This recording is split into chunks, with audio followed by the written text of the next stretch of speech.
Hi, my name is Monica Kretschmer, and I'm the founder and CEO of the Universal Women's Network, Women of Inspiration Awards, and this is the Woman of Inspiration podcast, where we speak with women who lead, inspire, and motivate.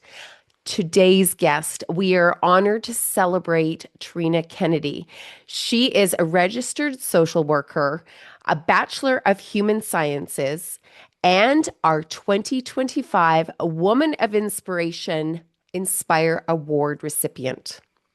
She comes to the table with over 30 years in human services and an award-winning author, speaker, training, and woman-centered coach. Trina's story is one of profound transformation, from silence to self-trust, from perfectionism to purpose, and from trauma to triumph. After decades of helping others heal while carrying her own hidden wounds, she made the courageous decision to confront her past, reclaim her voice, and turn her lived experiences into empowerment for women everywhere. Through her books, From Trauma to Triumph and What Lies Between, and her coaching practice, she guides women from self doubt to clarity, courage, and authentic confidence. Her message is simple and powerful. Healing is the foundation of leadership, and visibility is an act of liberation. Yahoo! Trina, welcome to the Woman of Inspiration podcast. We are so happy to celebrate you and honor you and have you here today with our listeners to share your incredible story. Thank you so much, Monica. I am so excited to be here with you today and share what I can with your listeners. So, before we begin, I just want to kind of pave the road for our listeners here. Not even a week ago, we announced our 2025 Woman of Inspiration, where we held signature celebrations honoring women across North America. And you are one of the award recipients. I had the pleasure of meeting you in Toronto the week prior to that.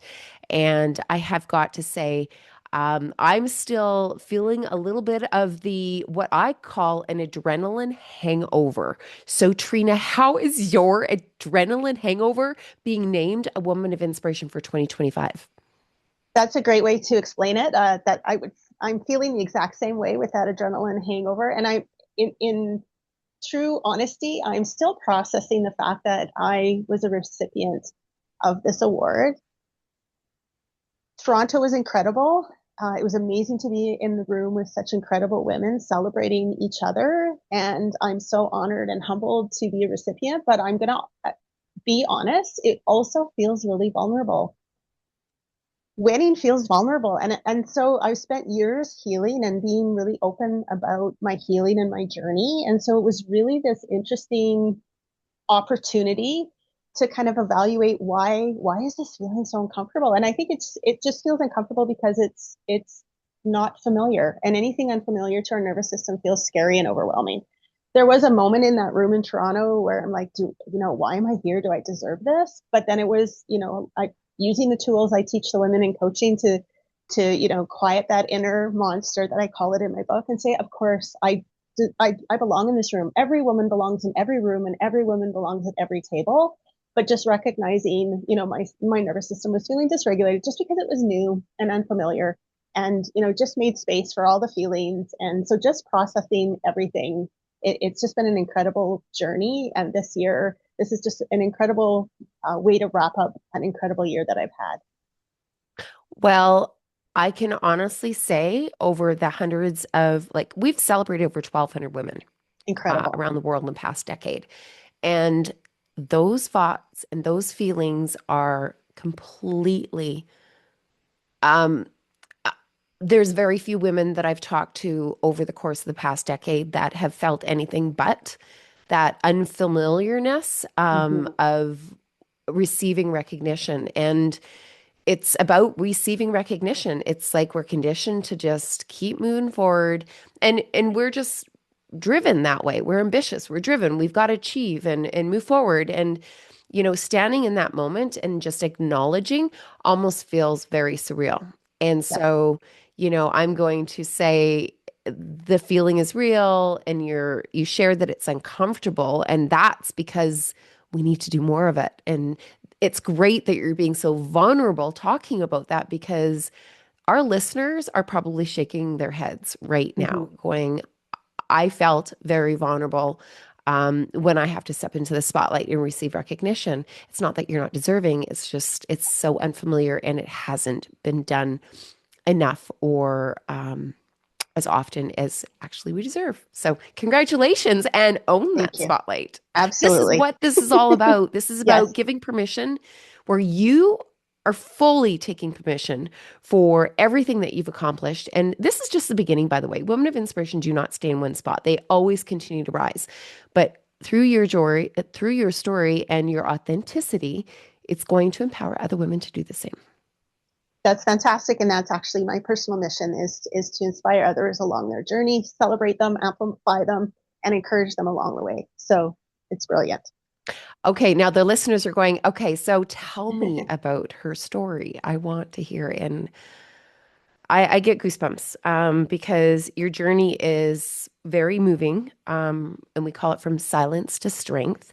So, start wherever you like. Trina, tell us about your journey and what led you to this point of your own healing, and when did you know that it needed to begin?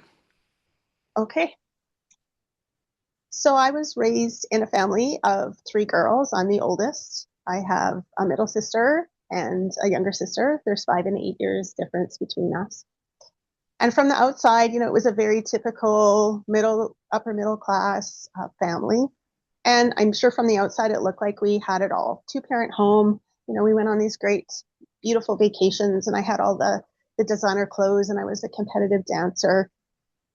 But what people couldn't tell from the outside was that I was really struggling. I have two very loving parents, and I'm very thankful and grateful for them. However, they parented me through their traumas. As we know, with intergenerational trauma, things get passed down through the generations. And not because they didn't want to, but because they didn't know how, they really weren't able to provide the emotional support and validation that I needed. I was a very emotional child. I had really big emotions. And those big emotions were often met with criticism and judgment and shut down really quickly. Quit your crying, or I'm going to give you something to cry about. Quit being so dramatic. If you're going to cry, get to your room. So, all of these messages as a little girl created kind of what I call death by 1,000 little cuts. So anytime we have big emotions or experience something that's really upsetting, it's like picking up a really big rock.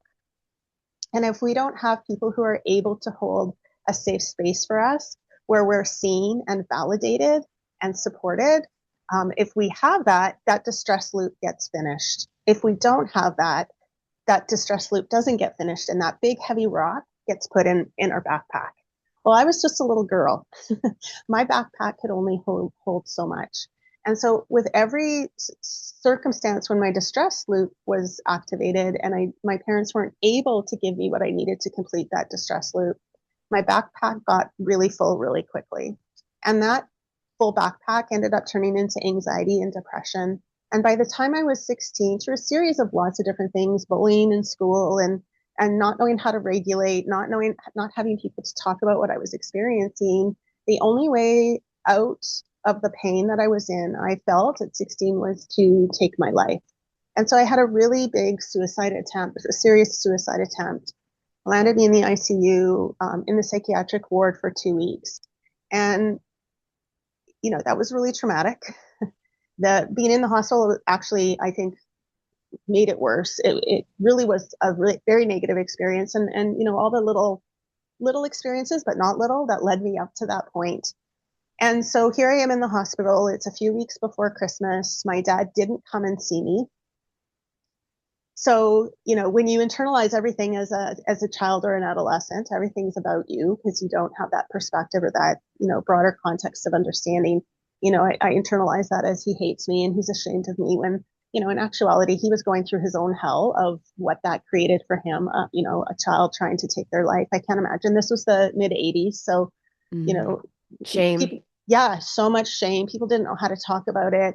I'm sure he was, evaluating what part he may have had in that. But again, at the time, I took that as he doesn't love me and he's so ashamed of me, which just adds on to what, all the things I was already experiencing. It just layered on. And so I got out of the hospital, and going back to school was awful. I grew up in a very small town where everybody knew your business. Everybody knew what you had for breakfast by lunchtime. And so there was just all these awful rumors about why I did what I did. I had people coming up to me and saying, you know, what do you have to be depressed about? You have everything, right? So just lots of that messaging. And again, just more distress and no place to kind of hold or process what I was dealing with. So I was actually more suicidal than I was before. And people were like, how can you be more suicidal than an attempt? And it's like, well, you have all of that that led me to my first attempt, and now you have all the additional stuff layered on. And so I actually had another plan in my mind of what I was going to do and make sure, you know, I actually achieved the outcome I was wanting, which was death. When, you know, thankfully my mom saw the struggles I was having. She didn't know how to support me, but she saw I was struggling. And, you know, she made the decision to connect me to a psychologist. That psychologist's name is Joan Bailey. I've tried to actually find her to this day, but I haven't been able to. Joan, Joan, Joan, hello. Are you there, yeah. Joan? You've got to hear this story. Please, Joan, listen to how you saved my life. So Joan Bailey was a psychologist, and Joan was the very first adult in my life to make me feel seen, heard, and understood. She created such an incredible space for me that I could start to unpack my backpack and really empowered me for the first time, empowered me instead of being seen as a victim and having no power or control in my life. She really helped me see that I had a lot of power in my life and I could make different choices. And so it was 5 or 6 months I seen her, and she literally saved my life. I went from having, you know, a plan to follow through and hopefully achieve death to actually stepping into my life and saying, no, I don't want to die. These are the things I want and need. And how can I start to make those things happen? It was an incredible experience. And in fact, not only did she save my life, she sent me on the trajectory for my career. I remember leaving that office for our last session and thinking, that's what I want to do. That is what I want to do for other women and other people who are struggling, is to create that safe space. I didn't know how or what that looked like at that point, And how but old were you at that point? so I was 16. 16. Yes. So at 16, you stepped into your power and your purpose through adversity. I started to, you know, that was just really the beginning. I was 16. I'm 53 now. I am still on my healing journey. Right. Every time I think I think I've got this thing in life figured out pretty good, right? The universe throws me another curveball. Like winning this award, to be honest. Like I'm like, I talk about vulnerability and healing all the time. Like it's an award, but then stepping into that, I'm like, okay, nope, not familiar with this. This feels uncomfortable, right? There's a lesson here. There's an opportunity to grow here. So it really is, it's an evolution. I don't think we actually ever fully arrive at our healing. I think there's always opportunity to learn and grow and expand. But that was a very, very pivotal point in my life that started my healing journey and started to point me in the direction of my purpose. So, first off, I want to say thank you, Joan. Thank you, Trina, for persevering, and to your mom for having the insight, because that was probably really, really scary for them.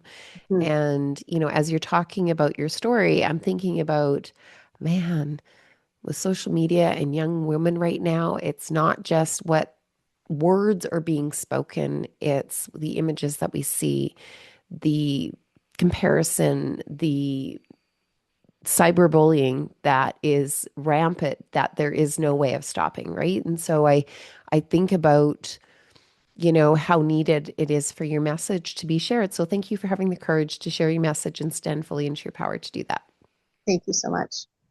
So I want to, you've said that your pain has become your purpose. How did you begin to turn? Like, what was that switch that you began, stepping into that? As, it started, the seed was planted at 16, but what was that turning point for you in your career? And tell us about that, because you are, in the field of health human services. And so describe that journey. Okay. It wasn't just one pivotal point. There was lots of not U-turns. There was lots of uh, roadside pullouts, I guess, where I had to kind of pull over and do some of the work. And so there was these different periods throughout my life. So I very much stepped into the helping role, trying to create safe spaces for people to heal, and that was an interesting journey. But there was also opportunities within my family. My middle sister Tanya had significant mental health issues, substance use issues. We actually lost her a couple of days ago. It was actually 5 years ago to a drug overdose. So there was these different opportunities in terms of learning and growing from a professional lens of what I needed to do to support people professionally. But I think some of the biggest learnings come from personal experiences. And, anytime I thought I had it figured out about substance use and mental health and all these things that I understood at a professional context, my sister Tanya created these brilliant opportunities. I didn't see it at that time, but opportunities to understand it from a different lens, that personal context. Things are so much more difficult the closer they are to our hearts. And Tanya was actually a pivotal person in really teaching me about boundaries and how I actually had to have personal boundaries in order to fully tap into my empathy. Boundaries was an area I struggled a little bit with, I think, as lots of women do, because we're people pleasers and it's about putting other people's needs before our own. So my sister taught me a lot of things about boundaries, about especially loving someone who was in self-destruction.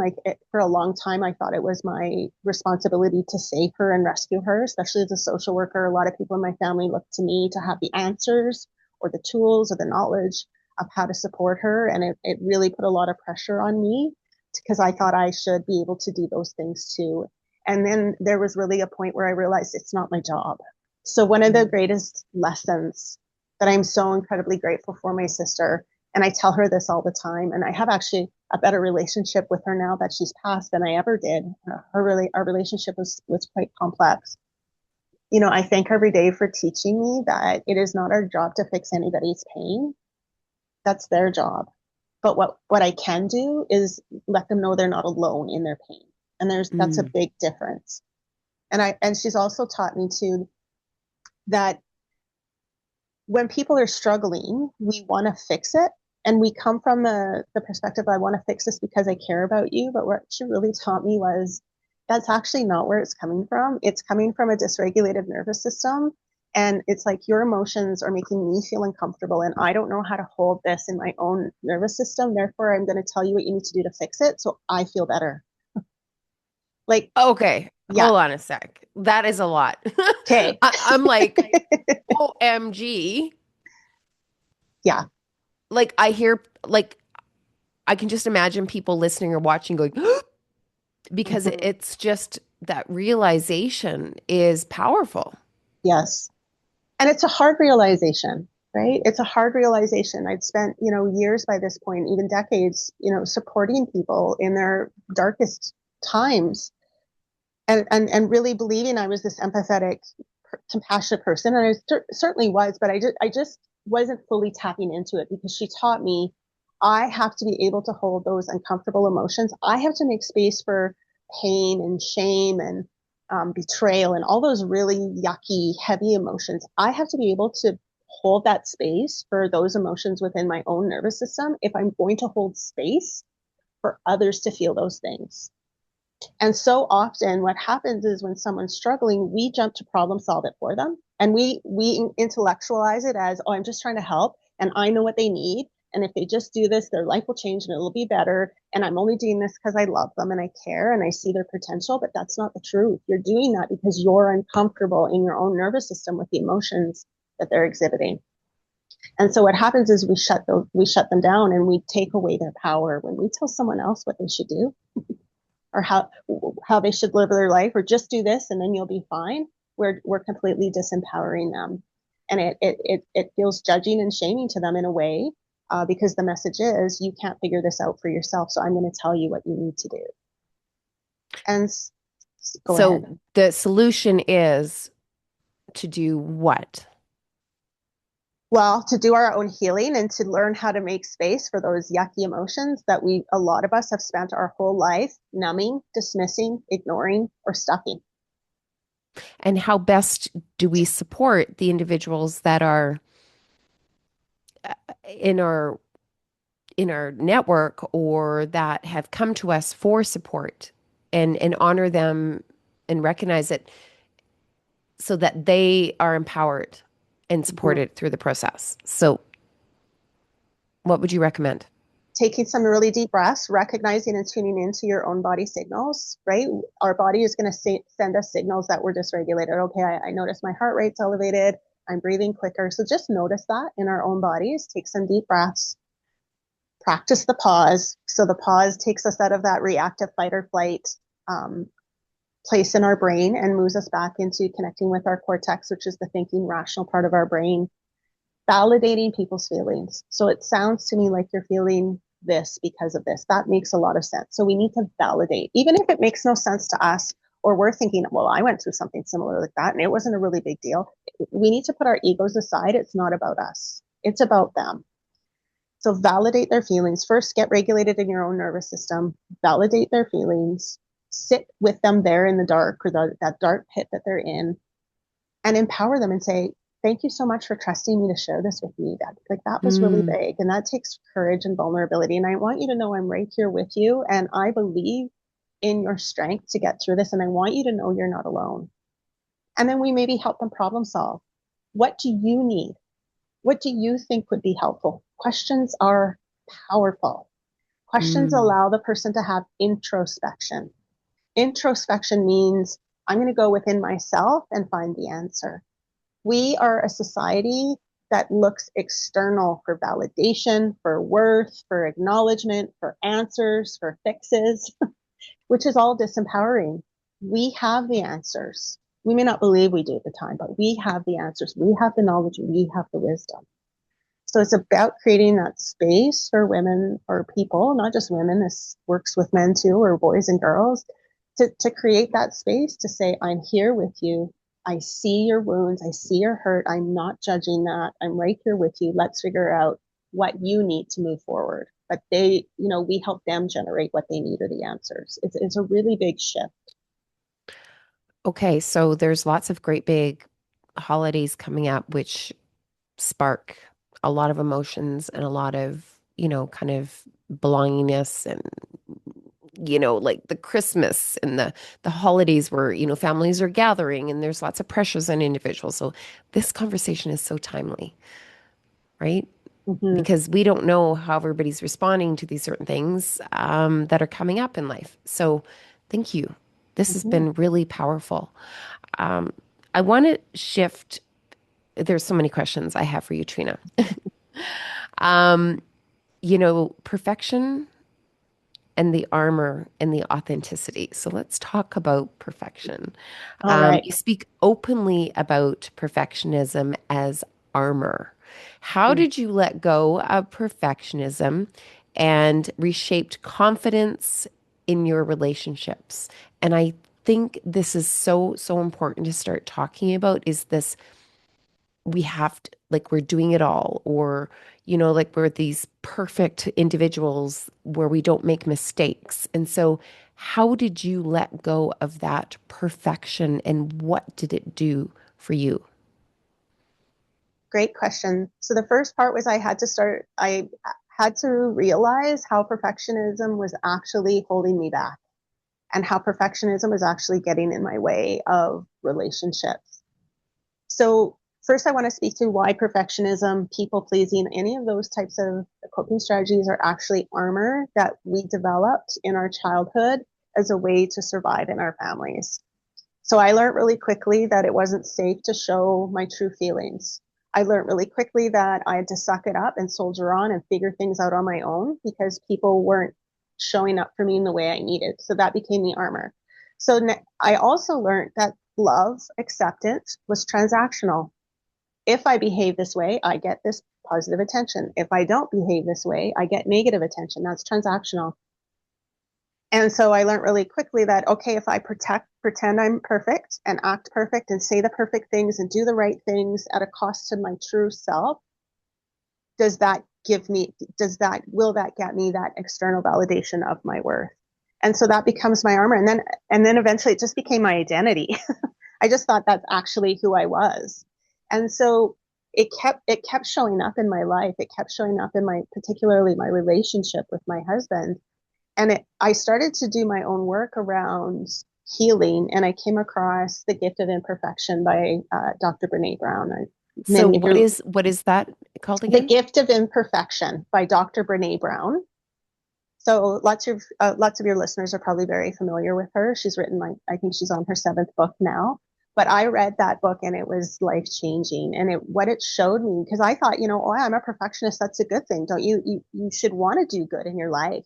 But what that book taught me was, but perfection isn't about, motivating you to do good or to raise the bar for yourself if it's attached to your self-worth. Because for me, for perfection is, if I do this and I do it well, then I'm worthy. If I do this and I don't do it well, then there's shame attached to that. I am very much an action taker and goal orientated, but the shift now is, yes, I want to do the best I can for me and I want to be the best version I can. But if I don't get the outcomes that I'm looking for, that isn't a reflection on my self-worth, because I'm worthy regardless of what I do or don't do. So that's the shift that being a perfectionist in recovery has given me, because lots of women go, but I'm action orientated and I do goals. And absolutely, my question then would be, but when you don't achieve the things you're hoping to, what's the story you tell yourself? Because if Mm. the story you tell yourself is, I'm not worthy, that's perfectionism. If the story you tell yourself is, okay, that wasn't the outcome I was hoping for, what did I learn? What am I going to do differently? That's different. That's being action orientated to be the best version of yourself. So that's the difference. My marriage taught me so much, and this was a really another pivotal point in my healing journey, was starting to see how, my wounds were showing up. Anytime you're triggered, that's our teacher. Our triggers are our greatest teacher, because when we're triggered, that actually can tell us that there's a wound there that needs to be tended to.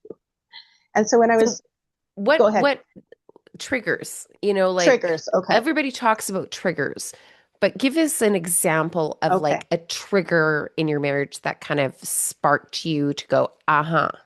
Okay. I got it. I got the perfect story. Okay. So my kids had launched already, and this was that was a really crossroads in my marriage, because we had 18 years of distraction, good distraction, but my kids launched, and all of a sudden I'm looking in the mirror going, who am I? Looking across at my husband going, who are you? Who are we? And do I even like you? Right? Like, I'm just being honest, in true honesty, right? And so it was this really big shift. I can see why a lot of marriages end when kids launch. And it was this moment of figuring things out, a very, very messy middle. So my husband came home. He was late. He was supposed to cook. He called and let me know he was going to be late. No big deal. I was cooking. Supper was almost ready. I had about 3 things on the stovetop. He walks in, he kisses me, he greets me, and then all of a sudden he walks over to the stove and he starts turning things up, turning things down, moving things around, and instant triggered. So instant triggered means you're at baseline or you're regulated, and then something happens to instantly dysregulate your nervous system. So my face flushed, I felt rage, right? And my whole energy shifted. How in our marriage, I was very passive aggressive, because again, going back to my childhood, I learned very quickly, you don't talk about how you feel. It's not safe to do that.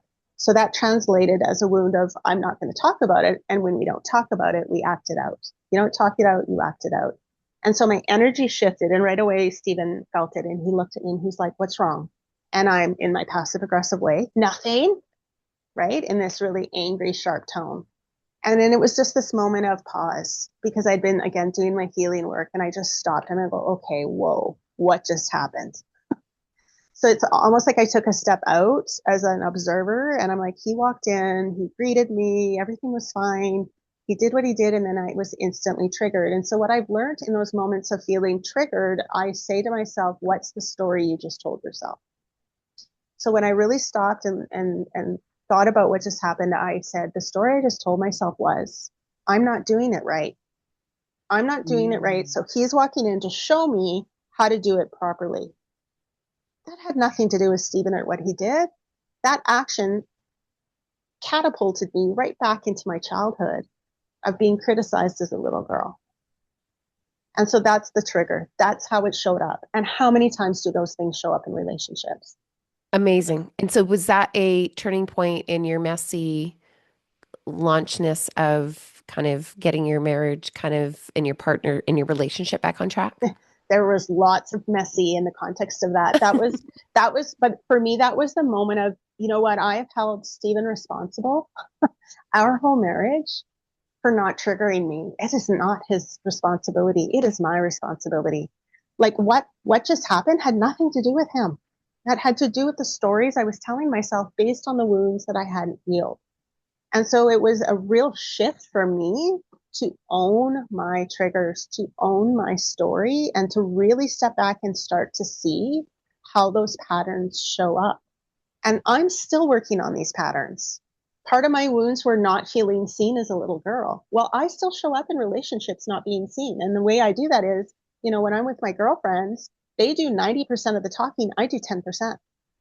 Well, if I'm really honest with myself, why is it that pattern? Well, the pattern is I'm still telling myself what I have going on isn't as important as what they've got going on. It's more important to amplify and cheer them on and hear their stories than share mine. Well, that's not true, right? What's going on in my life and celebrating me is equally as important. And I need to presence myself in relationship in a way that shows that and starts to change that pattern. So we've got all these patterns that show up in our life because of our limiting beliefs from our childhood, but also from the patriarchal power systems that we live in. And those patriarchal systems, masculine systems that we live in tell us as women, it's your job to meet everybody else's needs. Your needs don't matter. You better be perfect or don't do it. So all of these additional patriarchal messages in our systems layer on what we've already experienced as little girls. And so when I step into my women-centered coaching, I found this beautiful framework developed by Dr. Claire Zammit that starts to unpack all of that in a really empowering way so that we can fully step into the vision and our greatness that every single one of us has inside of us. Beautiful. And that's why we have these conversations because this is about being raw. I always say that we have these raw, authentic conversations and that, Mm-hmm. every woman has a story and your story doesn't define you. It empowers you. And you're just such a perfect example of that. But so I hope our listeners are taking notes. And, that's why I love the podcast so much because we can watch it or listen to it, whatever way you want to digest it and go back to it. And because there's lots of really deep thought processes that take a lot, maybe two or three swipes at, to be Mm-hmm. honest. You said something about talking with your girlfriends and taking that 10% of the time and they take 90% of the time. Um, Perhaps they don't. Did you like share any about your experience about completing an Ironman? An Ironman. Like we all know it. Maybe you can share what the Ironman is for those of the listeners that don't know how much preparation it takes to complete and successfully do an Ironman triathlon as part of reclaiming your life. So that's a pretty big thing going on in your life, just not as the 10%. That's like a 90% conversation because that requires so much work. So, what did that chapter teach you about resilience and possibility? And I really am curious. Were you sitting back with that 10% going, yeah, I'm kind of just doing an Ironman, but not really share it? Or did you actually come to the table and say, I'm stepping into my power and I'm doing something really incredible for myself? So I did step into my power a little bit and say, I'm doing something for myself. This is what I'm doing. And my girlfriends, I just want to say they're brilliant and they've always supported me and amplified me and encouraged me. But then I'd step in and then I'd quickly step back. And, they'd ask me questions about it and I'd just quickly answer it. And then I'd step back out of the light. And part of that, when I'm really honest, is part of that was about, again, the message we're sent as women is don't play big. You make yourself small. Don't make others feel bad. And so what would happen is, as they were, celebrating me, I had this little voice going, oh, step back out of the light. You don't want them to feel bad about their life. You don't want to make them feel like they're not accomplishing things, right? So play small. So that was the pattern that was going on, and I'm aware I still do it, and I'm really working hard to change that. to go back to the other part of your question where you asked me about the resilience and what that process taught me. So an Ironman is a triathlon. So it's a swim, bike, and run. And I did the Ironman 70.3. So 70.3 stands for 70.3 miles. So technically it's a half of a full Ironman, but it's still classified as an Ironman 70.3. So it's a half marathon followed by a. So it's about a 3,000-meter swim, a 90K bike, and a 21-kilometer run. Yeah. Easy peasy. Easy peasy lemon squeezy. No, hardest thing, physical thing I've ever done in my life. But the process, and this was really part of my healing journey as well, and stepping into my power and resilience. So in 2009, my husband did a sprint triathlon. So that is what is that? 750-meter swim, 20K bike, 5K run. So it's classified as a sprint. And I remember when he told me he was doing this, I'm like, you are nuts. That sounds awful. Why would you want to do something like that? But of course, supported him. So here we are at the finish line. And, I was so inspired, Monica. All of these people were crossing the finish line, and they were of all ages, all athletic abilities, all different body sizes. And I was so inspired. I'm like, oh my God, this is amazing. And I'm clapping and cheering for everyone. And then I had this moment of, could I do this? Could I do an Ironman, or not an Ironman? I'm not even on the radar at that point. Could I do a triathlon? And my monster, which I talk about in my story, in my book that I wrote, From Trauma to Triumph and What Lies Between, my monster got really loud and started laughing and said, you can't do a triathlon. Like, you can't even run, and you're fat. And I remember that light that I was feeling just diminish. And we were driving home that day, and I was still thinking about it. And it was just this moment. I don't even know what flipped, but something flipped where I'm like, no, I am doing this. And my monster tried to get loud again. I'm like, shut up and sit down. You are done driving my car. Get into the passenger seat. I'll take over from here. Just something switched in that moment. And so I trained, not really, but I did a bit of the work, and I showed up that following year and I did the race. And you know what? I was almost dead last, but I didn't care. I hated every moment of the race. Every moment. My monster was so loud. Why are you doing this? This sucks. Why do you think you could do something like this? But I persevered, and I crossed that finish line, and I was so proud of myself, and I was so full of exhilaration and pride. And I just thought, I did it. I did something hard. I did something I really didn't think I could do. I did something that most people would never even dream of doing. And it lit something in me. And so the following year, my husband's like, do you want to do a triathlon with me? And I'm like, yeah, sign me up. And so we started doing all these triathlons together. And each triathlon, my times got better. And then I'd go from a pool, doing the swim in a pool, to open water, which was scary. And then we went farther distances. And then in 2018, I was at an Ironman race with my husband, who did the Ironman in Arizona. And again, I was just filled with so much excitement and so much, just the energy was electric. And then I found myself going, could I do this? And my monster showed up, but not as loud as it usually is. And it was my monster's almost like, okay, but this is going to be hard. I'm like, yeah, I know it's going to be hard. Okay, but it's going to take a lot of training, more training than maybe you've ever done before. And I'm like, yeah, you're right. It's going to, but I can do this. And then he's like, well, do you want to do a full, maybe like just the 70 point? I'm like, yeah, okay, monster, you got me there. Okay, let's just little steps, right? So I trained that following year, like so trained. I ate, slept, thought everything was triathlon. It was all consuming, but I did it, and I wasn't last. And it was moments in that race that showed me my strength and showed me my resilience. So I was in the swim. So you've got 600 swimmers, and people are swimming over top of you, and I got a foot in the face, and it knocked my goggles off, and I'm gasping for air, and I'm sitting there treading water, and I'm dysregulated. And my monster's going, oh my God, that guy's an asshole, and he needs to look where he's, and just dysregulated. And I had this moment of, no, take some deep breaths. A person didn't need to kick you in the face. It's all fine. Take a moment, regroup, and get going again. You know what you need to do. So reposition my goggles, took another deep breath, and finished my swim. Well, it was raining that morning, and I had covered my clothes to switch from my swim gear to my bike gear, and so I had plastic covering it. And when I got out of this, off the swim, into my bike to the transition station, out the wind had blown the plastic bag, so my clothes were sopping wet. And Ugh. so it was this moment of, oh my God. And it's just like, no, Trina, take some deep breaths, regroup. You know what you need to do. It's raining. You would have been wet anyways. Put them on and get going. And then probably 20 minutes into my bike, I don't do gels because they upset my stomach, but you can imagine when you're doing this level of fitness, you need a lot of calories and you need them fast. So I had both of my water bottles had what's called starch, so very high calories within the liquid. So I was drinking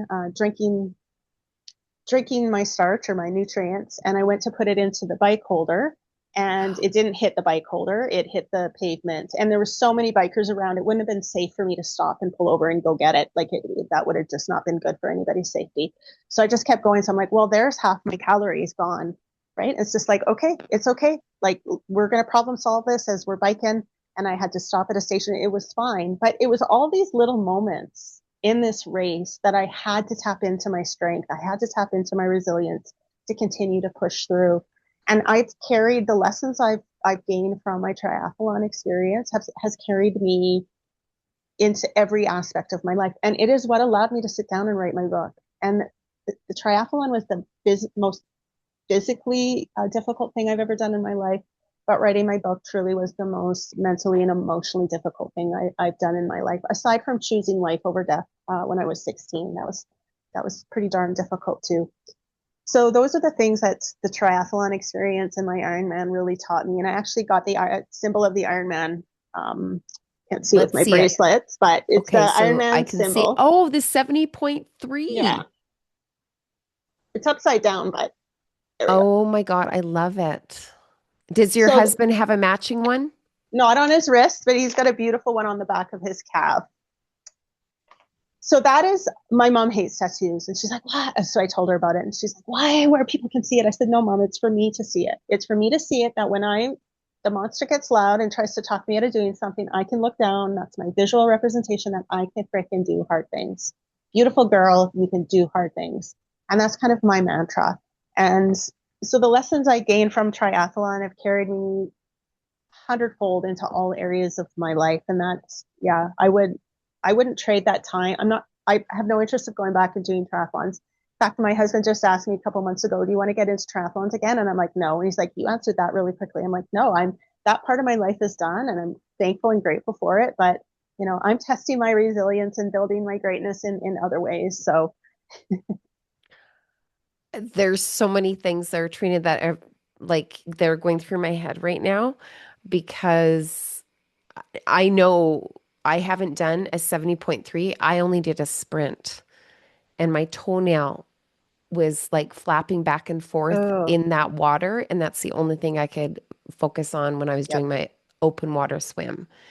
And so I know exactly those transition stages, not to the level that you did it at. But for me, I just wanted to get it done. I just wanted to prove that I could do it. And sometimes we do those hard things just to prove that we can actually do it, Can I which reframe is, that? You did a sprint triathlon. It's not only oh, yes, no, minimizes your I experience. correct. I did. And this, yes. And I also did a full marathon during my 22 days of trial when with my divorce. So that Wow. was my so I there's a certain mindset that I think that we do that we reach these big audacious hairy goals because it kind of for me I knew that I had this big thing that I needed to get through. And if I did not put my mindset on where I was going to do something for me, where I every day had to run to get through, like that was the only time I had carved out for myself because there were so Mhm. many other things going on. And I thought, this is perfect. This will get me to the finish line through the courts. This will get me through the finish line of the race. And so we play these mental games with ourselves to get us through these hard times, but that they're big and they teach us so many lessons and we become bigger and stronger and more powerful and more confident in the process. Absolutely. I agree 100%. So Mhm. congratulations, and you've been there, done that. Now you're working on the next chapter. And so I want to talk about a little bit about, you said that the hardest thing that you did was the Ironman, and next is, when you were 16 and then your Ironman, and then it was your book. So writing Trauma to Triumph, and so deeply personal and vulnerable. What did you learn about yourself through that writing process? And how long did you take to write your book? So in terms of how long it took me to write my book, I've been wanting to write a book for decades, but anytime I thought about it, my monster got really loud and told me I had nothing to write about and nobody would read it. And so who did I really think I was to think I had anything important to say? My husband and I are avid hikers, and I feel most connected to myself and my higher power when I'm hiking. And I think that's when we're most open to hearing our inner wisdom or downloads. People refer to messages from God. People call those different things, but I heard it in my mind clear as day, and it was just, Trina, it's time to write your book. I heard it. I heard it as if it was a voice that just said that to me, and I'm like, okay, time to write my book.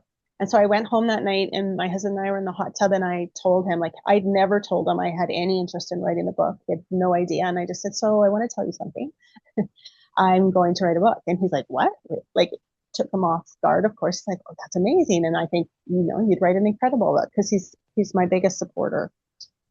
And so there's something vulnerable about saying things out loud, because if I say I'm going to do something, I do it. That's just part of one of my values is integrity, and that's important to me. So it's like, okay, but if I say this out loud, then I'm committed to it, because that's just how my brain works. And so I said it out loud. He supported it, and I'm like, okay, I guess we're doing this.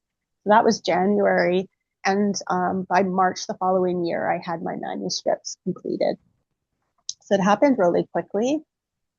What my writing journey taught me was there were still some things that I needed to unpack. I thought I had done a lot of my healing around my childhood, but when you're sitting and writing and like almost putting yourself back in that place, and I was, trying to remember the smells and the sights, and it brought up a lot of sensory memory that I didn't even remember having. So there was still some work to do.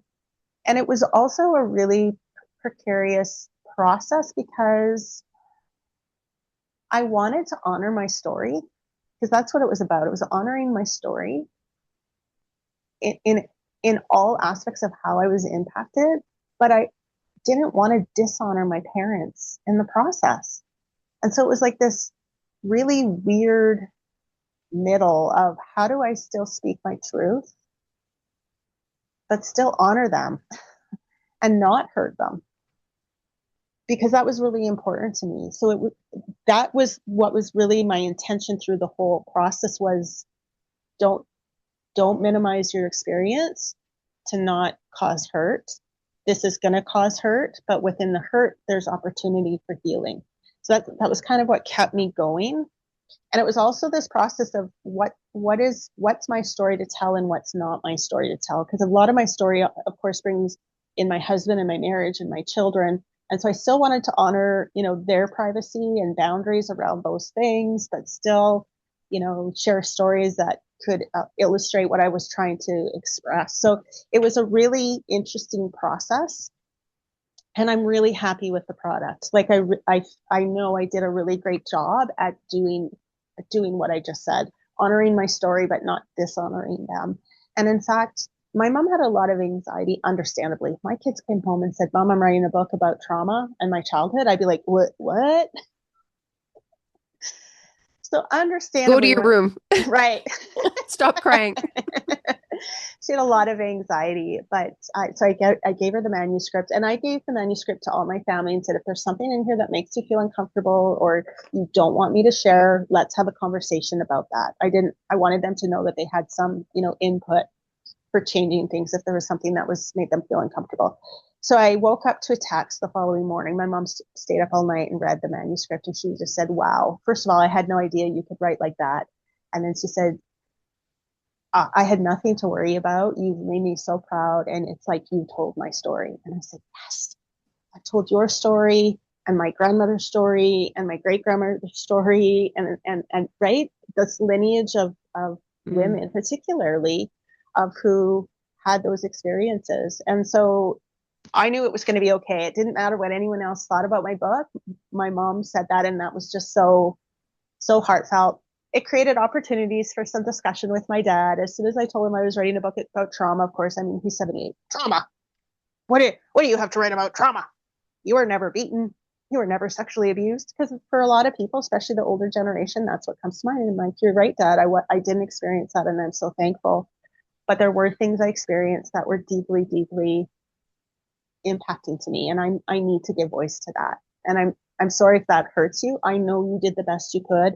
I know you love me. I don't question that for a minute, but there was a lot of things that happened that created who I was and impacted my adulthood, and I want to give voice to that because I really think this will help other people through maybe what they're dealing with. So created some really good conversations, and I think again opportunity for us to grow as a family.